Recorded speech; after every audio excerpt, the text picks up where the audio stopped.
Si era allontanata da casa a Porto Sant'Elpidio, nel Fermano, senza avvertire i familiari. Una settantenne è stata ritrovata a 340 km di distanza a Padova grazie a una videochiamata con una poliziotta.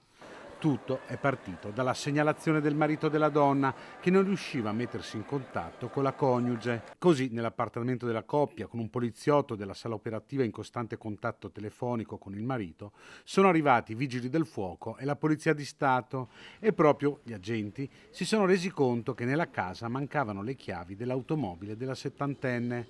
La donna, dopo varie chiamate dei poliziotti andate a vuoto, ha finalmente risposto al telefono, ma essendo in stato confusionale non riusciva a dire dove si trovasse. A quel punto l'idea di una poliziotta della questura di Fermo che ha ricontattato la donna con una videochiamata, riuscendo così a scorgere l'insegna di un negozio.